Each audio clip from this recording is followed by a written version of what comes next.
So Ron DeSantis is still lying about book bans that are happening in his state. I was at a gathering of women the other night, very informal, off the record, but one of the women said, I think it's terrible in Florida that they're banning books. She has a child who is in the LGBTQ community and said, I don't want my child to go somewhere like that. I think that they're afraid, and the message that they've gotten is that teachers will be punished for talking about non-traditional families and families like hers. Well, first of all, there's not a single book that's been banned in the state of Florida. That is a media hoax. To take a book out of a fourth grade classroom that's pornographic because it's not appropriate for kids of that age, it's not banning the book. You're free to do that as an adult if that's what you want to do. But banned from certain classrooms and age groups. Well, but you have to make decisions about what's appropriate for curriculum. Hey Ron, you know how I know you're lying?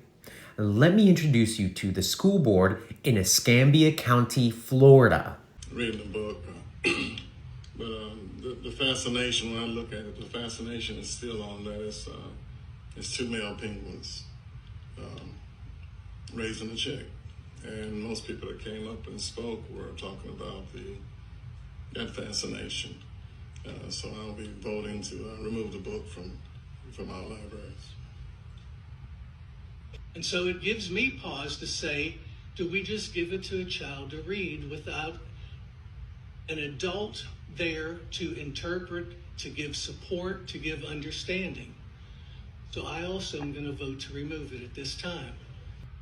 The motion was to leave the book in the libraries. Okay, I want to make sure we're on that one. Okay.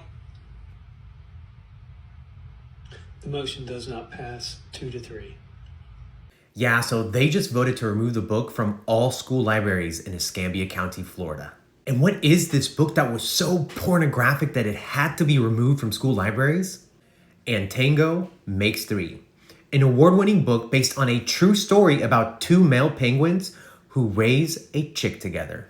There is no pornography in this book.